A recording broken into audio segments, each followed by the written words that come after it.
Hello everyone की for learning में आपका स्वागत है। और इस वीडियो में जो हम क्वेश्चन सॉल्व कर रहे हैं वो है class 10th exercise number 3.7 question number 7 का first part. The question is solve the following pair of linear equations. तो क्वेश्चन में कहा गया है कि ये जो given pair of linear equations है इन्हें सॉल्व कीजिए। ठीक है, तो जब बात आती है इक्वेशन सॉल्व करने की तो इसका मतलब है जो उसमें वेरिएबल्स हैं उनकी क्या वैल्यूज़ हैं वो आपको फाइंड करनी है। तो यहाँ पर भी x और y these are two variables जिनकी वैल्यूज हमें यहाँ फाइंड करनी है। ठीक है, तो यहाँ हम यूज़ करेंगे एलिमिनेशन मेथड का। तो एलिमिनेशन मेथड में करना क्या होता है, हमें या तो x वाले टर्म या y वाले टर्म एक समान करने होते हैं। तो उनमें से जो हमने समान किए हैं वो टर्म एलिमिनेट हो जाते हैं, रिमूव हो जाते हैं, और बचता दूसरा जो वेरिएबल है वो वाला टर्म बचता है जिसकी वैल्यू हम फाइंड करते हैं। फिर वो जो वैल्यू आई है उसे किसी भी एक इक्वेशन में रख करके दूसरा जो वेरिएबल है उसकी वैल्यू फाइंड कर लेते हैं। ठीक है, तो देखिए क्या करेंगे हम यहाँ x वाले टर्म्स को एक समान करेंगे। तो अब यहाँ पर x का ये कोफिशिएंट है वो इसके साथ मल्टीप्लाई हो जाएगा। ठीक है, और इस x का जो कोफिशिएंट है q वो इस वाली इक्वेशन में मल्टीप्लाई हो जाएगा। ठीक है, तो ये अल्टरनेट, ये क्रॉस में ये इस तरफ और ये इस तरफ इस तरह से मल्टीप्लाई होता है और ये पूरी इक्वेशन में मल्टीप्लाई होगा, यानी यहाँ से पूरे टर्म के साथ मल्टीप्लाई होता है। ठीक है, अब देखिए हमने किया क्या, यहाँ पर हमने किया मल्टीप्लाई। देखिए ये हमने मान ली कि इक्वेशन 1 है, ये सेकेंड है, तो फर्स्ट में हमने q से मल्टीप्लाई किया इसके कोफिशिएंट से। ठीक है, multiply equation 1 by q and equation 2, जो इक्वेशन 2 है उसे हमने p से मल्टीप्लाई किया बाय p। तो अब क्या होगा, जब इसका मल्टीप्लाई करेंगे तो q और p, तो ये हो जाएगा pqx, फिर इसका इससे होगा तो प्लस का q और q स्क्वायर, और इसके साथ है y तो y इज इक्वल टू, और जब q का इसके साथ मल्टीप्लाई होगा, इसे हमने ब्रैकेट में कर लिया अभी। ठीक है, तो q का मल्टीप्लाई इससे होगा तो q multiplied by p minus q, ये पूरा एक मान के चलना है। ठीक है, तो ये बन गई हमारी थर्ड इक्वेशन। और इसी तरह से जब p का मल्टीप्लाई सेकेंड इक्वेशन से करेंगे तो p into Q, P Q और x, फिर ये माइनस p और p स्क्वायर और y, क्योंकि यहाँ y है, इक्वल टू, और यहाँ पर p का मल्टीप्लाई इस p प्लस q से होगा तो p multiplied by p plus q, और ये हो गई हमारी फोर्थ इक्वेशन। ठीक है, अब देखिए ये एलिमिनेट तब होंगे जब इसमें से एक प्लस और एक माइनस का हो। तो यहाँ तो ये दोनों ही अभी प्लस है, जब कोई साइन नहीं है तो प्लस है। तो अब माइनस करने के लिए क्या करना पड़ेगा, हमें इस इक्वेशन में से इस इक्वेशन को सब्ट्रैक्ट करना पड़ेगा। जब हम सब्ट्रैक्ट करेंगे तो नीचे के सारे साइन बदल जाएंगे, तो ये जो है वो माइनस हो जाएगा। तो हम क्या करें, सब्ट्रैक्ट करते हैं हम 3 इक्वेशन में से फोर्थ इक्वेशन को। ठीक है, तो यहाँ सब्ट्रैक्ट का यूज़ करेंगे। अब सारे साइन बदल दीजिए जब हम सब्ट्रैक्ट करने हैं, तो ये हो जाएगा माइनस, ये माइनस है तो ये हो जाएगा प्लस, यहाँ कोई साइन नहीं है प्लस, यानी ये हो गया माइनस। और अब इसे सॉल्व करें तो ये एक प्लस एक माइनस सेम, ये तो कैंसिल, यहाँ से ये आ गया प्लस, ये आ गया क्यू स्क्वायर वाई, और यहाँ से ये प्लस पी स्क्वायर वाई।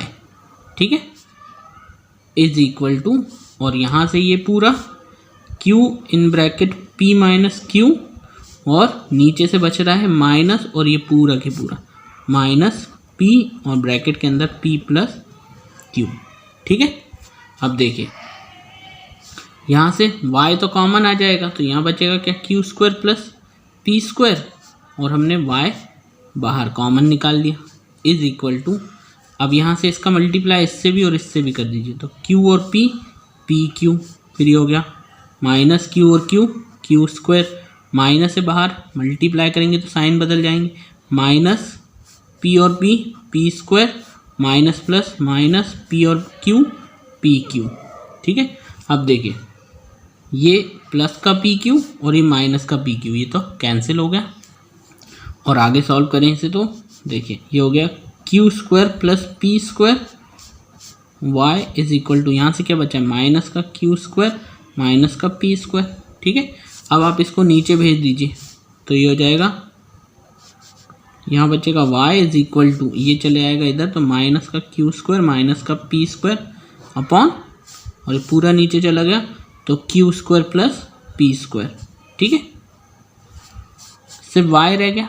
अब जो यहाँ पर देखिए माइनस और माइनस दोनों के पास है, अगर हम माइनस कॉमन ले लें तो क्या आ जाएगा, माइनस कॉमन, तो ये दोनों का साइन बदल जाएगा, यानी इन ब्रैकेट ये भी प्लस का हो जाएगा क्योंकि माइनस का है क्यू स्क्वायर, और ये माइनस का है तो ये भी प्लस का पी स्क्वायर अपॉन ये है Q square plus P square.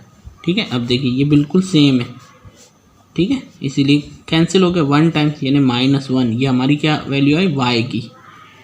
ठीक है, तो y की जो वैल्यू आई हमारी दैट इज़ -1। तो एक वेरिएबल यानी y की वैल्यू तो आ गई, अब हमें निकालनी है x की वैल्यू। तो ये जो y की वैल्यू है इसे किसी भी एक इक्वेशन में, या तो फर्स्ट में या सेकंड में आप रख देंगे और इसे सॉल्व करेंगे तो x की वैल्यू आ जाएगी। ठीक है, तो अब y की वैल्यू हम किस में रखेंगे, फर्स्ट इक्वेशन में या सेकंड में।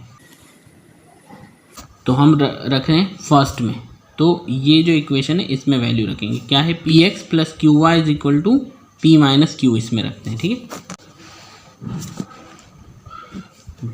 तो put the value of y, ये जो y है इन फर्स्ट इक्वेशन। ठीक है, और फर्स्ट इक्वेशन क्या है हमारी, ये है p x plus q y is equal to p minus q. ठीक है, और ये जो y है ये हमारा, ये जो फाइंड किया हमने ये पुट कर रहे हैं। ठीक है, तो ये हो जाएगा p x plus q and the value of y कितनी आई है, माइनस का 1। ठीक है, is equal to p minus q. अब आगे सॉल्व करें तो p x plus minus minus q into 1 just q is equal to p minus q.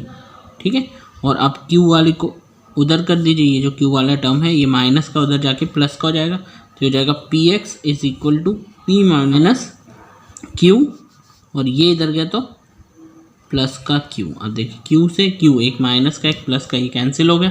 अब बचा क्या, यहाँ से जो बचा है वो है p x is equal to, और यहाँ है पी को आप नीचे कर दीजिए, एक्स यहाँ अकेला रह जाएगा, x is equal to p upon p, और पी से पी कैंसिल 1 टाइम्स, तो एक्स की जो वैल्यू आई वो 1।